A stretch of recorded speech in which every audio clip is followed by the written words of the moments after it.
नमस्कार दोस्तों, मैं दिलीप आप सभी को स्वागत करता हूँ। बहुत बहुत नमस्कार। क्या आप जानते हैं कि संविधान की आत्मा कितनी बार बोला गया है? यानी कौन कौन सा टॉपिक संविधान की आत्मा के नाम से जानी जाती है? आइए आज जानेंगे, एक नई जानकारी लेंगे। जैसे कि आप देख रहे हैं सामने ही बिल्कुल लिखा हुआ कि यहाँ पे प्रोफेसर पायली हैं। पायली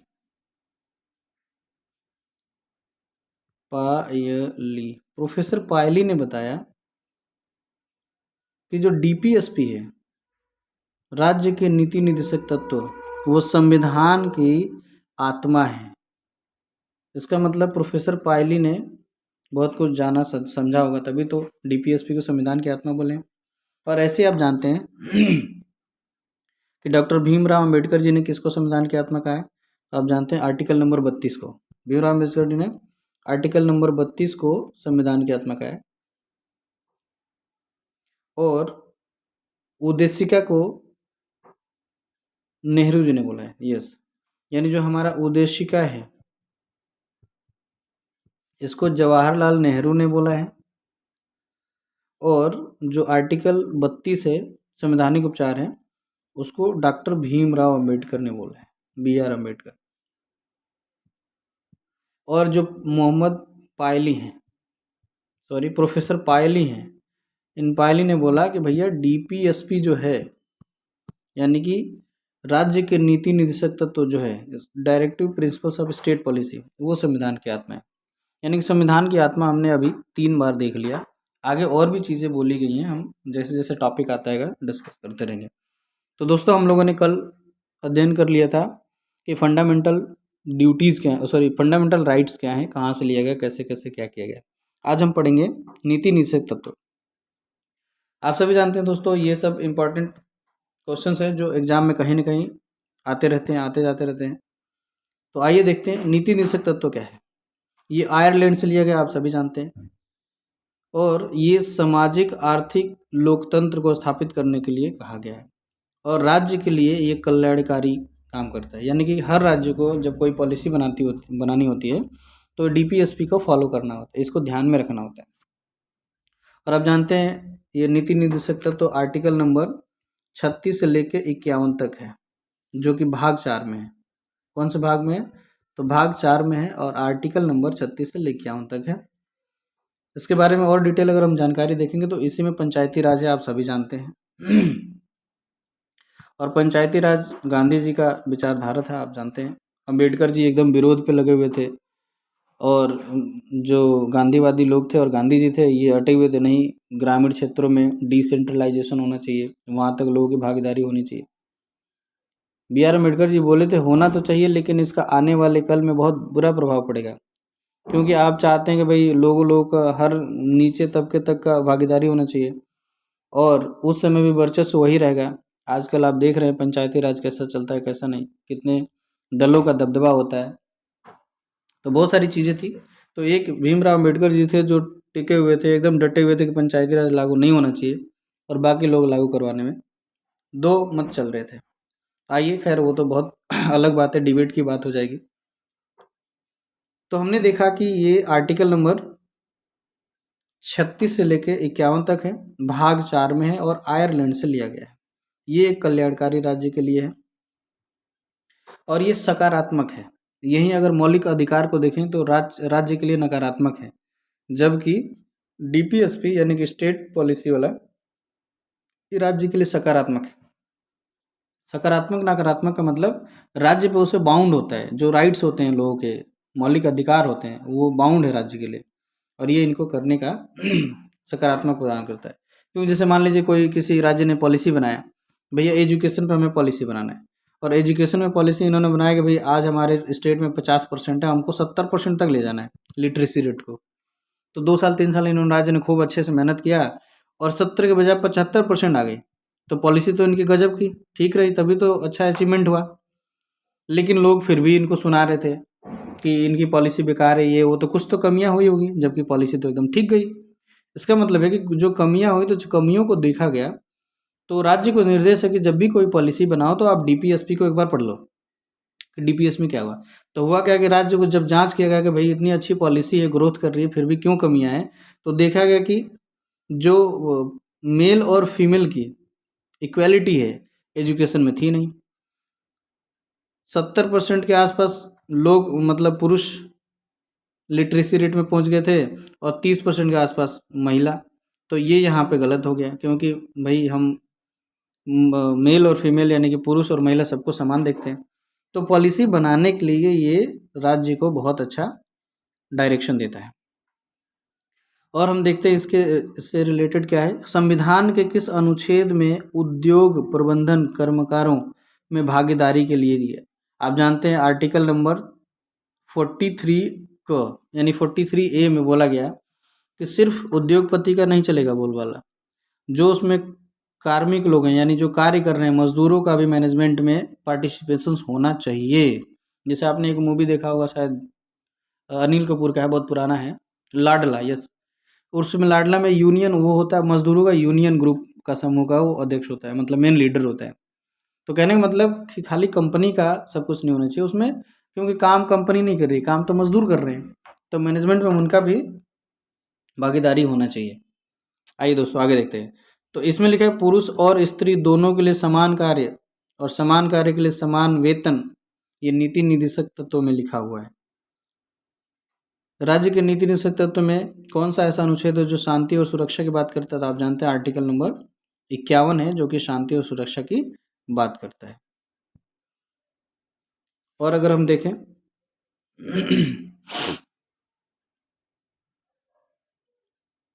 राज्य के नीति निर्देशक तत्व सिद्धांत को एक ऐसा चेक है जो बैंक के सुविधा अनुसार अदा किया करना।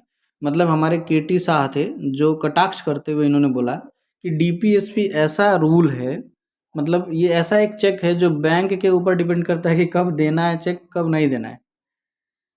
तो ये स्टेटमेंट आता है कि मतलब डीपीएसपी एक ऐसा चेक है जो बैंक के सुविधा अनुसार अदा किया जाता है। ये किसका कथन है, तो केटी शाह जी का है। आइए दोस्तों थोड़ा आगे देखते हैं और क्या है। तो अनुच्छेद देख लेते हैं फटाफट, उसके बाद देखेंगे इसके और इम्पोर्टेंस क्या है। आर्टिकल नंबर 36 में आप जानते हैं कि सॉरी, नीति निर्देशक तत्वों के राज्य की परिभाषा है। ये टॉपिक थोड़ा सा पेचीदा है। राज्य की परिभाषा का मतलब पहले तो जानिए कि राज्य होता क्या है। राज्य का मतलब ये नहीं कि इंडिया में अभी 28 स्टेट्स है और 8 यूनियन टेरिटरीज है, तो ये नहीं। राज्य का मतलब वो संस्थान जिसके ऊपर पूरा हमारा देश, जैसे कि संसद है, विधानमंडल है, आयोग हैं, जितने सारी गवर्नमेंट की संस्थाएं हैं, इंस्टीट्यूशंस हैं, जो जो चीज़ें राज्य के रूप में काम करती हैं उन सभी को राज्य माना गया है। राज्य का मतलब ये नहीं कि छत्तीसगढ़, बिहार, बंगाल, उत्तर प्रदेश ना। राज्य का मतलब वो सारी गवर्नमेंट बॉडीज जो वेलफेयर के काम करती है, लोगों के लिए काम करती है, भारतीयों के लिए काम करती है। और डीपली जानेंगे तो आर्टिकल नंबर जब 12 हम पढ़ेंगे तो उसमें बताया गया। तो सीधा सीधा आर्टिकल नंबर 36 बोलता है कि जो नीति निर्देशक है वो राज्य की परिभाषा देता है, और राज्य की परिभाषा आर्टिकल नंबर 12 में है। और राज्य का मतलब ये नॉर्मल जो हमारे 28 राज्य हैं वो नहीं। राज्य का मतलब वो सारी स्टैट्यूटरी बॉडी जो लोगों के लिए काम करती है। आर्टिकल नंबर 37 में दिया हुआ है कि न्यायालय द्वारा प्रवर्तनीय न होना, यानी कि ये जो डीपीएसपी है, अगर कोई राज्य इसको फॉलो नहीं किया तो ये इन्फोर्सिएबल नहीं है। मतलब इस चक्कर में हम न्यायालय का दरवाजा नहीं खटखटा सकते कि भैया फलाने ने, मतलब इस राज्य ने ये काम नहीं किया। आर्टिकल नंबर 38 में है कि लोक कल्याण अभिवृष्टि के लिए सामाजिक व्यवस्था बनाए, यानी कि अगर आप जिस राज्य में रहते हैं उस राज्य में आपको हर सुविधा मिल रही है तभी ना आपका राज्य अच्छा होगा। तो ये गवर्नमेंट का जो सरकार है, जो लोग अपनी अपनी सरकारें अलग अलग स्टेट में चला रहे हैं, उनका ये दायित्व बनता है, रिस्पॉन्सिबिलिटी है कि वहाँ के लोक कल्याण के लिए, अभिवृद्धि के लिए सामाजिक व्यवस्था को ठीक बनाएं। खाने पीने से लेके वातावरण, स्वच्छ रोड, सड़क, ये सब कुछ उनके अंडर में है। 38 का क्लॉज 2 बोलता है कि असमानताओं को कम करने के लिए, कौन सी, आय की असमानताओं को कम करने के लिए प्रयास करेगा राज्य, यानी राज्य के अंडर में सब काम करना है। और मोस्ट इम्पोर्टेंट है, ये पेपर में हर बार पूछा जाता है, क्या है इसको देखते हैं। तो आर्टिकल नंबर 39A ये जानते हैं आप 42वां संशोधन में हुआ था 1976 में जब। यस। अगला है 49 में राष्ट्रीय महत्व के कलात्मक, ऐतिहासिक, कलात्मक मतलब और अभिरुचि करने वाले स्मारकों, स्थानों, वस्तुओं को संरक्षण प्रदान करना। तो जो हमारा जो हिस्टोरिकल पॉइंट्स हैं, जो ऐतिहासिक चीज़ें हैं, उनकी सुरक्षा करना। और 50 मोस्ट मोस्ट मोस्ट इम्पोर्टेंट जो पेपर में हर बार आता है, 51 भी मोस्ट इम्पोर्टेंट हर बार आता है। तो इसमें कार्यपालिका और न्यायपालिका को पृथक अलग अलग कर दिया भैया, आपस में इनको न टकरार होना चाहिए, न दोस्तियारी होनी चाहिए, वो निष्पक्ष न्याय कर सकें।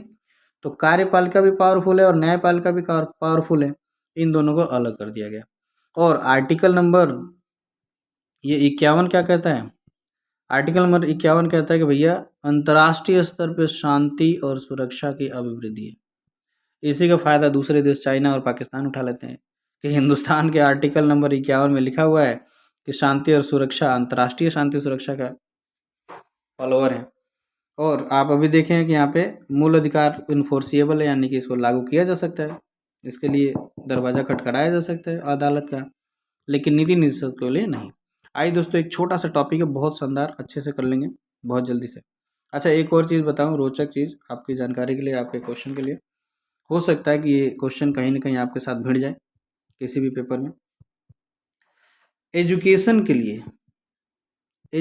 के लिए हमारे पास अभी तक 3 बढ़िया बढ़िया हथियार हैं, जैसे कि आर्टिकल नंबर 21A आप जानते हैं, अधिकार हो गया, फंडामेंटल राइट मिल गया एजुकेशन के लिए। और डीपीएस में आर्टिकल नंबर 45 अभी छोटे बच्चों के लिए बोला हमने, आंगनबाड़ी वगैरह से रिलेटेड 6 साल से पहले, और ये 6 साल से लेकर 14 साल तक का है। और आर्टिकल नंबर 51 क में भी मम्मी पापा और गार्जियन को भी फोर्स कर दिया गया कि भैया आपका कर्तव्य है कि बच्चा आपका स्कूल जाना चाहिए, हम मिड डे मील खाना खिलाएंगे, पोषण देंगे, किताबें देंगे, हाँ ड्रेस वगैरह देंगे, इतनी सारी फैसिलिटी देंगे, बस आपका कर्तव्य है कि उसको स्कूल भेजो। आइए, तो मौलिक कर्तव्य जानते हैं। एक क्वेश्चन आपके लिए बहुत शानदार, ध्यान से सुनिएगा। क्वेश्चन ये है कि आप ये बताइए कि जब संविधान लागू हुआ, यानी मूल संविधान में हमारे मूल कर्तव्य यानी मौलिक कर्तव्य कितने थे, फंडामेंटल ड्यूटीज कितनी थी? जल्दी बताइए, फटाफट बताइए बताइए, मैं सुन रहा हूँ। हाँ, आप सोच रहे होंगे कि मूल संविधान में 10 मौलिक कर्तव्य थे और एक जोड़ा गया बाद में तो 11 हो गया, लेकिन आपका आंसर गलत है। बिकॉज मूल संविधान में तो कर्तव्य था ही नहीं। क्यों? ये आप जानते हैं, ये जब 42वां संशोधन हुआ था तब जाके हमारा मौलिक कर्तव्य जोड़ा गया। ये जोड़ा गया, मूल में नहीं था। और क्यों जोड़ा गया, क्यों इसकी जरूरत पड़ी? क्योंकि लोग अपने कर्तव्य भूल गए थे कि लोगों का कर्तव्य क्या होना चाहिए, वो सब भूल गए थे। आज़ादी से पहले तो कर्तव्य पता था, आज़ादी के बाद ये धीरे धीरे भूल गए।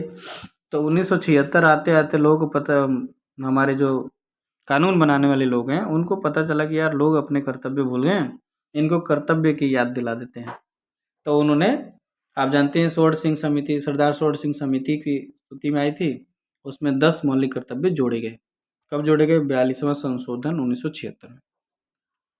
तो क्वेश्चन को ध्यान से पढ़िएगा, क्योंकि क्वेश्चन पेपर में आता है कि मूल संविधान में कितने मौलिक कर्तव्य थे, और वहाँ पे ऑप्शन होता है 10। हम फटाक से 10 पहुँच जाते हैं, क्योंकि अभी तक 11 है, 11वां संशोधन से बना है। तो मूल कर्तव्य में 0 थे, था ही नहीं। ठीक है, तो अभी हमारे पास 11 मूल कर्तव्य हैं संविधान के मौलिक, यानी कि शुरुआती संविधान में मूल कर्तव्य नहीं था। आगे देखते हैं, तो सोवियत संघ से लिया गया, आप सभी जानते हैं, मूल कर्तव्य। और जो फंडामेंटल राइट था, जो मूल अधिकार था, वो अमेरिका से लिया गया है। और इसको जानते हैं कि भाग 4A में जोड़ा गया है, क्योंकि आप जानते हैं भाग 4 में अभी हमने पढ़ा है कि डीपीएसपी है, और भाग 4A में मूल कर्तव्य बना दिया गया। ये लिखा हुआ है यहाँ पे, स्वर्ण सिंह समिति यानी सरदार स्वर्ण सिंह समिति के रिकमेंडेशन पे 10 मूल कर्तव्य जोड़े गए स्टार्टिंग में, और बाद में एक और जोड़ा गया, अभी देखेंगे नीचे 11वां था। तो 42वां संविधान संशोधन 1976 में 10 मूल कर्तव्य जोड़े गए, और जो स्वर्ण सिंह थे उन्होंने 8 मूल कर्तव्य सुझाए थे, बाकी और लोगों को जोड़ लिया। भारतीय मूल कर्तव्य की समिति किसकी अनुशंसा पे? तो सरदार स्वर्ण सिंह समिति 1976। आइए दोस्तों, थोड़ा और देखते हैं। इसमें लिखा संविधान के 11वें मूल कर्तव्य, संविधान के 11वें मूल कर्तव्य आप सभी जानते हैं, अभी हमने चर्चा किया कि 11वां जो मूल कर्तव्य है वो 86वां संशोधन 2002 में जोड़ा गया। और इसमें क्या है, 6 साल से लेके 14 साल तक के बच्चे को स्कूल भेजना अनिवार्य कर दिया गया मम्मी पापा के लिए, अभिभावक जो भी हो।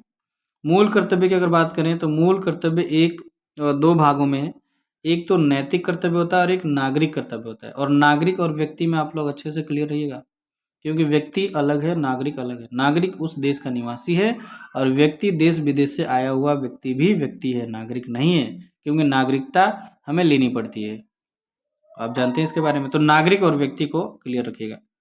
तो जो मूल कर्तव्य हमारा कैसा कर्तव्य है उसको देख लेते हैं।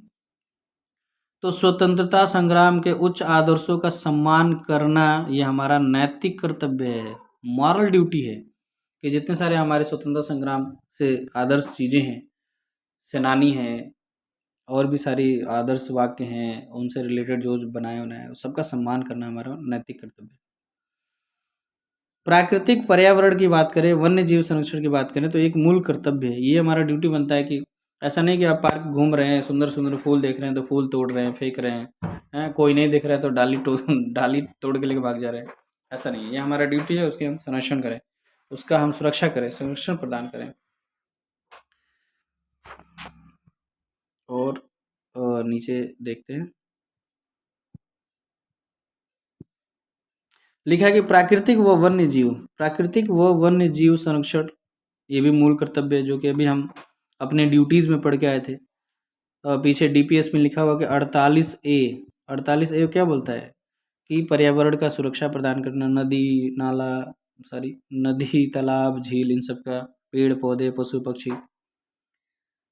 तो लिखा है कि राष्ट्रीय महत्व के स्थान, स्मारक इत्यादि को ये मौलिक कर्तव्य नहीं है। ये राज्य के नीति निदेशक तत्व यानी डीपीएसपी ने लागू किया है। यानी हमारा ये राज्य की अंडर में आता है, उसकी देख रेख करना, उसको संरक्षण प्रदान करना, मॉन्यूमेंट्स वगैरह बनाना। तभी तो जैसे आप जानते हैं ताजमहल है, फतेहपुर सीकरी का किला है, इलाहाबाद का किला है, दिल्ली का लाल किला है, पता नहीं कितनी सारी और सारी चीज़ें यूनेस्को में दर्ज हैं हमारे, यूनेस्को की सूची में दर्ज है। महिलाओं के सम्मान के लिए कुप्रथाओं का त्याग करना, आर्टिकल नंबर 51 क के 5वें पार्ट्स में लिखा हुआ है। अभी हम पढ़ेंगे, क्योंकि हमारा 51 क में कितने बनाए गए हैं, 51A बोले या 51 क बोले, उसमें 11 कर्तव्य बनाए हैं। उसमें 5वां है जो उसमें महिलाओं का सम्मान करने वाले कुप्रथाओं का त्याग करना। आइए आगे देखते हैं। आगे है कि मूल कर्तव्य किन पर लागू होता है। तो आप जानते हैं मूल कर्तव्य नहीं, मौलिक कर्तव्य नहीं, फंडामेंटल ड्यूटीज वो हमेशा नागरिकों पर लागू होगा। नागरिक मतलब जो वहाँ के निवासी हैं। और एक मोस्ट इम्पोर्टेंट यहाँ पे लिखा हुआ है कि सर्वोच्च न्यायालय के न्यायाधीश रह चुके PN भगवती, जो 1985 से 86 में थे, उन्होंने अपील करने की, याचिका दायर करने की, वो जनहित याचिका का जनक माना जाता है उनको। इन्होंने स्टार्ट किया कि कोई भी अपील कर सकता है, PIL यानी पब्लिक इंटरेस्ट लिटिगेशन, यानी कि जनहित याचिका के जनक माने जाते हैं PN भगवती, PI। आइए दोस्तों थोड़ा और जानकारी लेते हैं, बस लास्ट है 2 मिनट और, इसी में आपको इतना अच्छा रिवीजन हो जाएगा कि आप नोट्स अच्छे से इसको रिवाइज कर सकते हैं। संविधान का पालन करें और उनके आदर्शों, राष्ट्रगान का आदर करें। ये 11 मौलिक अधिकार का पहला टॉपिक है कि भैया संविधान का पालन करें, उनके आदर्श को, उनके संस्थाओं को, उनके राष्ट्रध्वज को, राष्ट्रगान का आदर करें। जैसे आप देखते हैं मूवी वगैरह, पिक्चर हॉल में हम जाते हैं तो वहाँ पे मूवी स्टार्ट होने से पहले जनगण मन चलता है। तो हम जानते हैं जो एकदम लंगड़ा लूला आदमी होगा, व्हील चेयर पर गया होगा, वही नहीं खड़ा होता है, नहीं तो सभी के सभी व्यक्ति जनगण मन के सम्मान के लिए खड़े हो जाते हैं और एटलीस्ट 52 सेकंड तक तो सभी लोग गाते हैं, इनफैक्ट सभी आवाज़ निकाल। तो हर जगह कंपलसरी हो गया। और एक बार तो न्यायपालिका ने बोल भी दिया कि जनगण मन के लिए हम बाध्य भी कर सकते हैं, कोई व्यक्ति अगर नहीं गाता है तो दंडनीय हो सकता है। आइए वो कब कहा गया था अभी हम बात करेंगे, चर्चा करेंगे इसकी। तो राष्ट्रगान का आदर करें, राष्ट्रध्वज का आदर करें, संस्थाओं का, आदर्शों का, उनके संविधान के पालन करें। दूसरा है कि राष्ट्रीय आंदोलन से प्रेरित करने वाले आदर्शों को हृदय में संजोए रखें। तीसरा है प्रभुता, एकता, अखंडता को बनाए रखें, अपने हृदय में अक्षुण्ण रखें। देश के आह्वान करने पर राष्ट्र की सेवा में तत्पर रहें, तैयार रहें, चौथा नंबर पे। पांचवा नंबर पे आ गया जो अभी अब महिलाओं से रिलेटेड पढ़ रहे थे कि महिला के सम्मान, तो लिखा है समरसता, समान भ्रातृत्व, धर्म, भाषा इत्यादि वर्ग और ऐसी प्रथाओं का त्याग करें जो स्त्रियों के सम्मान के विरुद्ध हो। जैसे बहुत सारी चीज़ें, जैसे पहले विधवा विवाह था, बच्चियों को लोग वध कर देते थे, मार देते थे। अभी भी बेटी बचाओ बेटी पढ़ाओ का नारा चल रहा है, क्योंकि बहुत सारी जगह में आप जानते हैं बेटियों को पैदा नहीं होने देते हैं। तो जो जो भी चीज़ें महिलाओं के विरुद्ध हैं उन सब का त्याग करें। छठा है सामाजिक संस्कृति का हम बनाए रखें, अपने जीवन में परिरक्षण में अपनी परंपरा को गौरवशाली बना के रखें। सातवां लिखा प्राकृतिक पर्यावरण, उसके वन, झील, नदी, वन्य जीव, पर्यावरण इत्यादि का संरक्षण और संवर्धन करें, उसको वेस्ट नहीं करें। अगला लिखा है 8वें नंबर पे कि वैज्ञानिक दृष्टिकोण, मानवतावाद, ज्ञानार्जन और सुधार की भावना हमेशा विकास करें।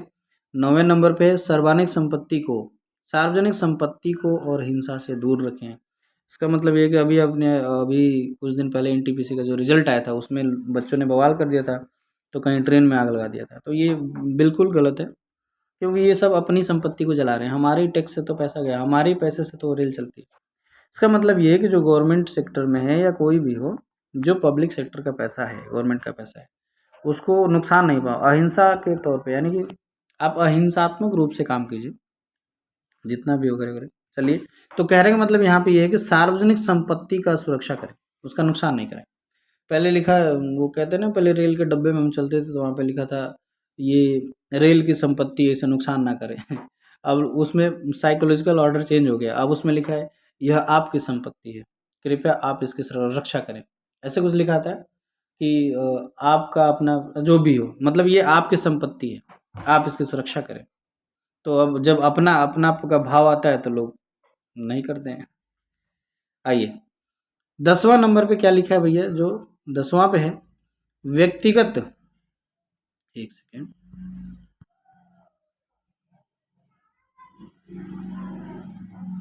लिखा है कि व्यक्तिगत व सामूहिक गतिविधियों में क्षेत्र में उत्कर्ष और बढ़ाने के सतत प्रयास करें, राष्ट्र के निरंतर बढ़ने में हाथ बढ़ाएं, उपलब्धि प्रयत्न करते रहें, ऊंचाइयों को छूने में प्राप्त करें। और 11वां जो मोस्ट इम्पोर्टेंट आप जानते हैं कि 6 वर्ष से लेकर 14 वर्ष तक की आयु के बच्चों को उनके माता पिता या अभिभावक शिक्षा के अवसर प्रदान करने और 86वां संशोधन अधिनियम 2002 में धारा 4 में जोड़ा गया था कि भैया हर एक गार्जियन को, हर एक मम्मी पापा का एक कर्तव्य होगा कि बच्चे को स्कूल भेजें, सब कुछ निःशुल्क चल रहा है। और किसी भी व्यक्ति को राष्ट्रगान गाने के लिए बाध्य किया जा सकता है। 1986 में ही बोला गया था। केरल राज्य, यानी कि विजय इमैनुअल बनाम केरल, तो समझ गए आप लोग। और PIL मोस्ट इंपॉर्टेंट है, यानी कि PN भगवती साहब PIL के जन्मदाता हैं, जनक हैं। तो दोस्तों आप लोगों को ये वीडियो कैसा लगा आप ज़रूर बताइएगा, और जो वीडियो मैं बनाता हूँ उसको ज़रूर देख लीजिएगा, क्योंकि रिवीजन हो जाएगा बहुत अच्छे तरीके से। 10, 15, 20 मिनट में आपका बहुत शानदार रिवीजन हो सकता है। दोस्तों आप सबको इतना समय देने के लिए बहुत बहुत धन्यवाद। अगला टॉपिक हमारा रहेगा प्रेसिडेंट, और प्रेसिडेंट आप जानते हैं एकदम ज्वलंत मुद्दा है, हर एग्जाम में आता है। प्रेसिडेंट से आएगा या उपराष्ट्रपति होगा, राष्ट्रपति होगा, राज्यपाल होगा, तो इनसे तो क्वेश्चन आते रहते हैं। तो थैंक यू दोस्तों, आप सभी को बहुत बहुत धन्यवाद। जय हिंद।